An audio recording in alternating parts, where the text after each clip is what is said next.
Welcome everybody. This week's Torah portion is Shlach. The word Shlach literally means to send. In this week's Parasha, Moses sends 12 spies to the land of Canaan. 40 days later, they return, carrying a huge cluster of grapes, a pomegranate, and a fig, to report on a lush and bountiful land. But 10 of the spies warn that the inhabitants of the land are giants and warriors, more powerful than we. Only Caleb and Joshua insist that the land can be conquered, as God has commanded. The people weep that they would rather return to Egypt. God decrees that Israel's entry into the land shall be delayed 40 years, during which time that entire generation will die out in the desert. I give credit to Chabad.org for that beautiful summary. So now let's open up the Torah and see the verse for ourselves. The Lord spoke to Moses, saying, "Send out for yourself men who will scout the land of Canaan, which I am giving to the children of Israel. You shall send one man, each for his father's tribe. Each one shall be a chieftain in their midst." Now, let's open up Pituchei Chotam by Rabbi Yaakov Abuchatzera to see what he has to say on this verse. It is possible to hint at the Devekut of a person to the Shekhinah. He says, this verse hints to the concept of Devekut. Devekut in Hebrew literally means to attach or to cleave. But in this context, of course, and in many other Kabbalistic contexts, Devekut means attaching oneself to the Creator, which we know comes about through similarity of form, what we call in Hebrew, hishtavut tzura. In the language of Talmud Eser Sefirot, which I hope to continue that series soon, the study of the 10 dimensions, which is a commentary on the Etz Chaim, Tree of Life by the Arizal, he explains that there is no such thing as closeness and distance in the spiritual worlds, because there is no space. But there is difference and similarity. And the way that two concepts, two spiritual forms, come together is through similarity in form. And the way that they come apart is through difference in form, called shinui tzura. So if we want to cleave to the Creator, we have to equalize our form with that of the Creator, which means ratzon lahashpia, the will to bestow, to do good, to be a cause or an influence for another to come closer to the Creator.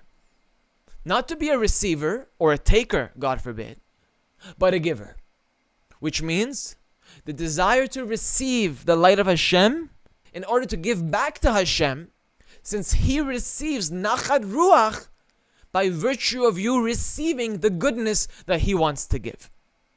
And when you receive the goodness that He wants to give, for the sake of being a conduit between the upper and the lower worlds, to now give this shefa, to give this abundance to the next in line, which means to your immediate surroundings, to the world, and out to everybody. Not just the Jews, not just Israel, but the non-Jews, because there are 70 nations that need to know God. That is the tikkun, the rectification of the world. Tikkun olam is not whenever the Jews do their job. That's step number 1. The ultimate goal is for the entire world to know God, as the verse from the Tanakh says, that the knowledge of the Lord will fill the earth. It will fill the aretz. And that's what's coming soon in our days, Bezrat Hashem. He says, one who desires to cleave to the Shekhinah, which is the divine presence, and be among the Shoshvina, the Matronita, to be included among the bridesmaids of the Shekhinah, which I will specify in a second, must letaken himself. He has to rectify himself. More so, that means yoter. He has to increasingly rectify himself than others, so that there will be no pagam in him, no blemish. Because the Shekhinah does not rest in a place of blemish. So we have to be extra careful if we want to take on this mission of cleaving or binding ourselves with the divine, that means you have to sanctify your limbs and your organs. That's right. Because this body is the vessel with which you are going to connect to the Creator. It's the body. That means all of the limbs and all of the organs have to be utilized Leshem Yuchud Kudsha Berichu Shchinte, for the sake of unifying HaKadosh Baruch Hu, which is the groom, with the Shekhinah, which is the bride. There is a holy matrimony that is taking place in the spiritual worlds between HaKadosh Baruch Hu, the Holy One, blessed be He, which is called Zeir Anpin, and the Shekhinah, which we call Nukva or Malchut. That would be the 7 lower Sefirot on the tree of life. The six Sefirot are HaKadosh Baruch Hu. The 7th one is the Shekhinah, is the Nukva, is the Malchut. That means that's this world. This world needs to become unified with the upper worlds. Asiyah and Yetzirah need to join into one, to become one. Now, we know that a person who cleaves to the Shekhinah and helps in rectifying her is called her Shoshvin. Shoshvin means a bridesmaid. We want to be included in that wedding by actually assisting in the wedding. What's a bridesmaid? A bridesmaid is a person who is assisting the bride in her ceremony of becoming married to the groom. So if we want to be a bridesmaid, and that's what we want to be, we want to be somebody who is included in the process of this wedding between Tiferet and Malchut, the holy wedding, which Carl Jung had a vision of, and he wrote about extensively in his books. Carl Jung is a famous psychologist, psychoanalyst. He was a student of Freud, who had frequent mystical visions and dreams about Kabbalistic concepts. And he wrote about them in his books. He's the one who came up with the idea of the collective unconscious, the idea of archetypes. It's very famous in the psychological world for those of you who know. And he wrote about this wedding that right now we're talking about, Tiferet and Malchut. Tiferet is HaKadosh Baruch Hu, Malchut is the Shekhinah. So this wedding, you need bridesmaids and you need groomsmen. Both of them. Because that's in every wedding, you've got bridesmaids and groomsmen. And what does it mean to be a bridesmaid for the Shekhinah? That means that you elevate her, you give her aliyah, which means through doing good deeds, through doing mitzvot, because that's the way you bring elevation to the Shekhinah, and leading her toward the groom, which is HaKadosh Baruch Hu. In other words, by elevating the Shekhinah, you're included among the bridesmaids of the Shekhinah. But you got to make sure that you're really doing the aliyah. You're really causing an elevation. Because doing good deeds, doing mitzvot, doing Torah study, without the proper kavanah, does not cause an elevation to the Shekhinah. This can only be accomplished derech hasod. That means through Kabbalah. Learning Kabbalah and implementing those studies in your actions, in your behavior. Because it's not enough to just keep it in your mind.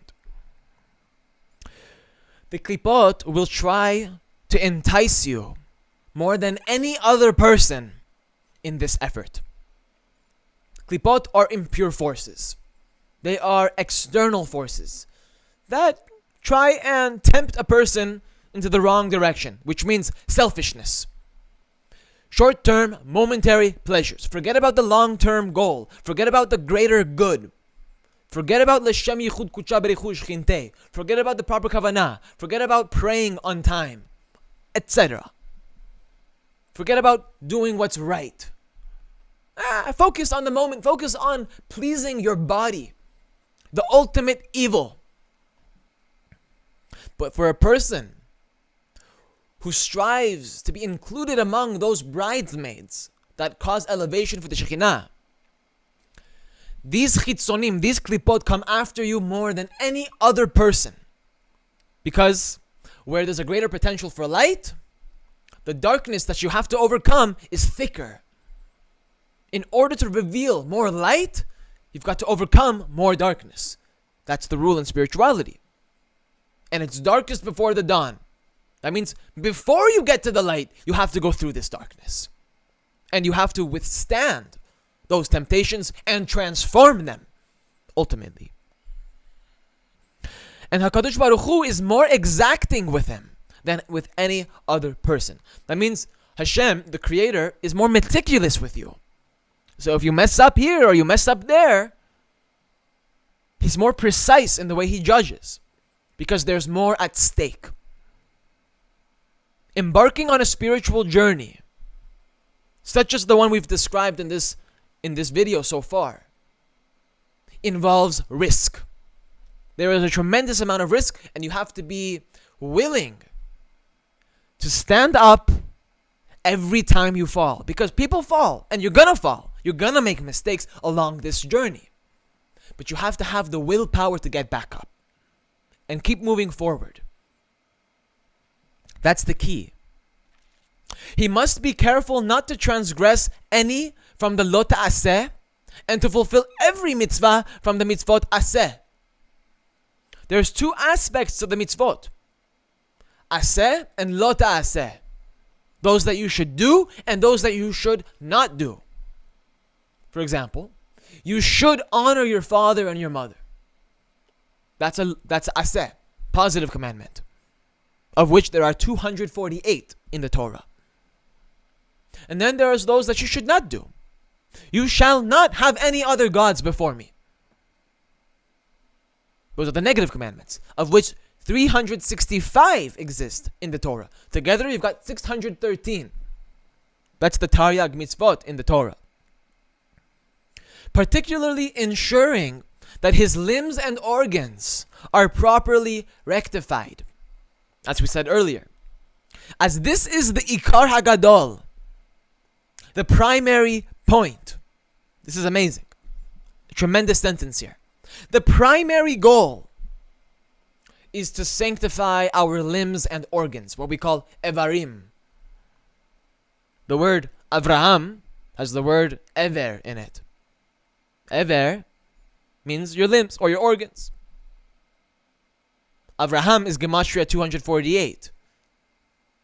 Those are the 248 limbs or organs in the human body. Now, the Shekhinah does not dwell in a blemished place, in a makom pagum. Makom pagum. That means a place that is defiled, that is impure, contaminated, has been touched by a breath of selfishness. It's very important to be careful not to defile oneself, because the light departs from a vessel that is contaminated. That means the soul, because the soul is holy, the soul is coming from Hashem. We learned that in Parashat Kedoshim, that you shall be holy because I am holy. That means the soul is only holy because it comes from Hashem, who is HaKadosh Baruch Hu, the Holy One. Blessed be He. So nothing holy exists except from that which derives from HaKadosh Baruch Hu Himself. So the soul cannot dwell in a body that's not holy, and therefore it hovers above the person's vessel and waits for you to purify your body, your vessel. And to the degree that you have purified it, you're drawing from the light of the soul, and it will last within you. And you're operating on a higher frequency, on a higher level, as opposed to one that is of the lowest of the low. Because without the soul, man is an animal. Next, if his limbs and organs are not properly rectified, in vain does the guard watch. Oh, wow. You know what? Let me give you an example, and this will clear up what this means. The IDF, top-notch military, tremendous soldiers, tremendous technology. Yet October 7th happened. What happened? How did that happen? top-notch security, top-notch watchmen and guards. And how'd it happen? Because if the limbs and organs are not properly rectified, in vain does the IDF guard over Israel. In vain. This is tremendous. If Hashem is not watching a certain makom, all of the guards that you hire, doesn't matter, you have 10,000 more IDF troops, skill them up even more and advance your technology even more, but it is all in vain. That's how October 7th happened. The weakness of Israel is within. October 7th happened because of the weakness that exists inside each and every Jew. A spiritual weakness. Now, you have to be careful here. Who appointed me as a prophet or as a judge to rebuke anybody? Nobody. I'm not here to rebuke anybody. I am here to point at myself.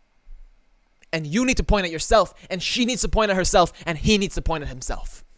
Everybody needs to look inside, because the answer exists inside. And the war is inside. The true scene upon which reality is taking place is inside. That's the illusion of this world. That it tricks you into believing what you see. Everything you see, as crazy as it sounds, is an illusion. That's why we close our eyes during the Shema Yisrael. Until you unite your internal world with your external world, everything that you see out here is just a reflection of the root, which is inside, not outside. Anyways, therefore he needs to metaken his limbs and organs properly and make the entire tikkun of the Shekhinah. Now, cleaving to the Shekhinah, which is the discussion that we're having here, comes through the Devekut of Moshe, Moses. The merit of Moses. This is the intention of the verses. Hashem said to Moshe, send out for yourself men. Shlach lecha anashim. Meaning, from yourself. That's why it says shlach lecha. Why do you need to add the word lecha? Just say shlach anashim. Send men. But he doesn't. He says shlach lecha anashim. For yourself. That means from your own koach. So all of the koach that exists in the world that a person wants to attain through the Torah is coming from Moshe Rabbeinu, coming from Moses. Send out for yourself men who will scout the land of Canaan. What's the land of Canaan? That's the Shekhinah, which I am giving to Bnei Israel. The Shekhinah is Knesset Israel. That's one of the titles or nicknames for the Shekhinah in Chokhmat Kabbalah. The congregation of Israel. That's the Shekhinah. So, true Bnei Israel is someone whose character traits and their thoughts and their speech, and of course their actions, but that's the external aspect. I'm talking about the internal aspect, are aligned to serve Hashem. Which means that they cleave to the Shekhinah. Because Bnei Israel must behave in this manner. This is what is expected of the children of Israel. So this is why it says, Ish Echad. That means one man. Meaning, the unique one from among the people in his ma'asim tovim, in his good deeds. He is such a person that is worthy of cleaving to the Shekhinah. An Ish Echad, a unique man among his people in ma'asim tovim. Because Ish Echad, the concept of one man, means a person that is important, special, unique. That's what Ish Echad really means. And you shall send one man, each for his father's tribe. You shall send him for his father's tribe. This refers to one who follows the Ma'asim Tovim of his fathers. Avot.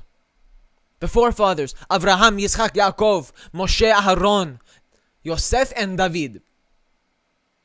Those are the characters that we are to emulate. Love of God, fear of God, yichud, trust, integrity, truth, and lowliness. Those are the 7 attributes of the 7 lower sefirot. Those are our forefathers. Although, truly, Abraham, Yitzchak, Yaakov are the abode. They are the real forefathers. Anyway, and this verse is written in the plural. It says, you shall send. That means you, in the plural, shall send. As we wrote above, that this hints at all the kochot of Moshe Rabbeinu, all of the levels of his soul. That means nefesh, ruach, neshama, chaya yachida. If you're following in our Gate of Reincarnations series that we began last week, you would know that there are 5 levels of the soul, 5 different names to each of these levels, and we need to correct all 5 of these levels.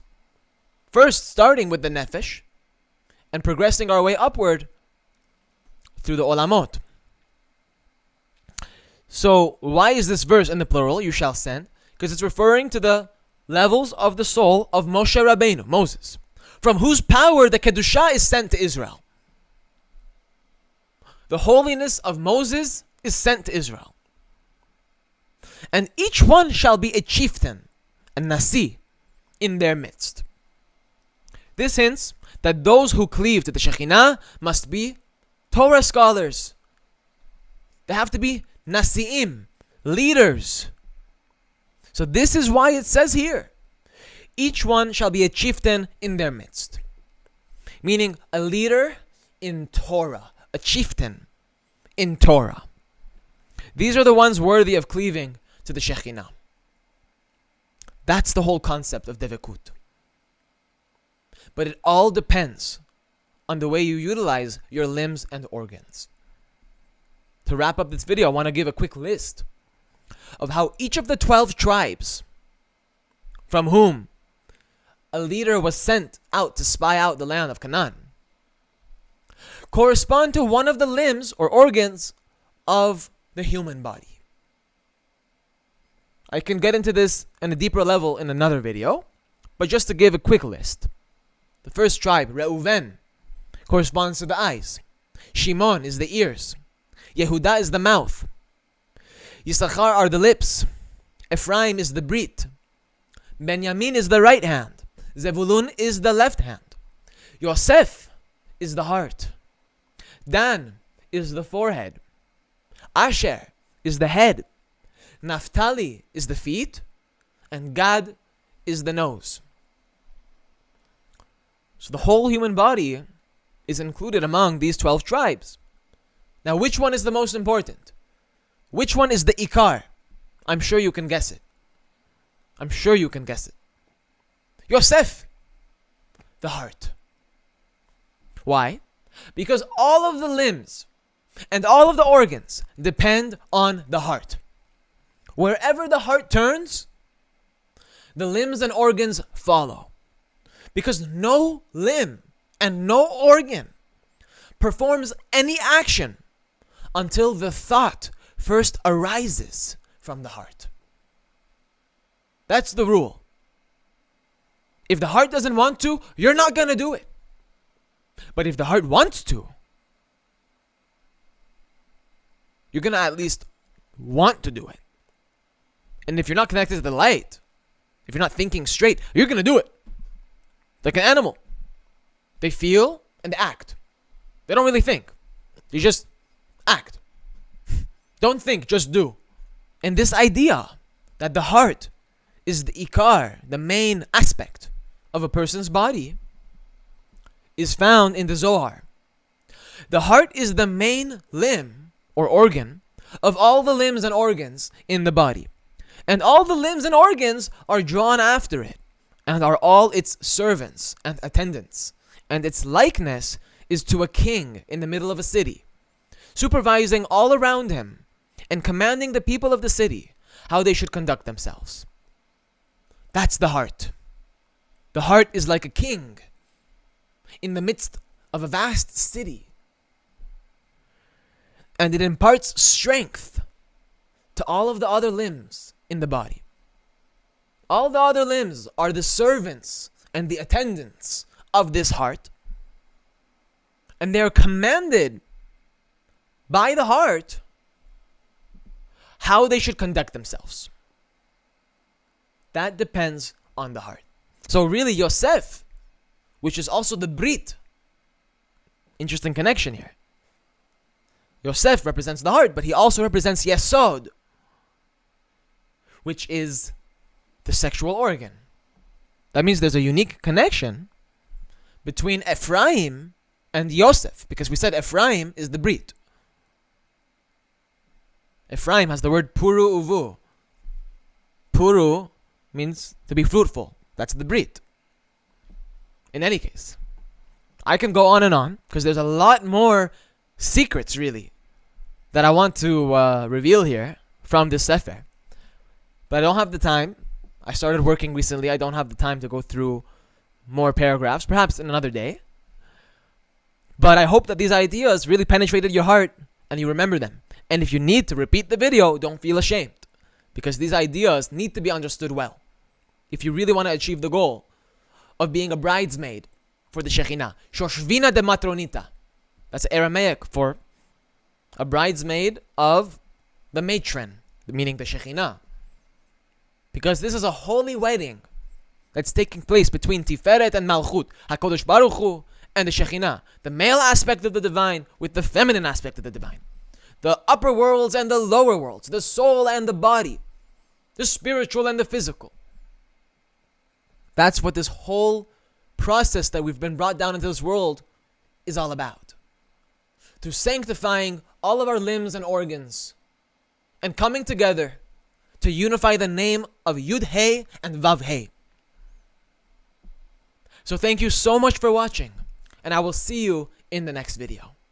Hey everybody, thanks for watching that video. I hope you enjoyed it, and if you did, don't be afraid to share this video with your loved ones, as we know that we are trying to reach as many souls as we possibly can with the wisdom of the Torah, specifically its inner dimensions called Kabbalah, which is the mystical secrets that are contained within God's holy Torah. And I invite you to join me on this effort to spreading this wisdom to the four corners of the world so we can prepare for what we've all been waiting for, the final redemption, where Israel will be redeemed along with the righteous Gentiles.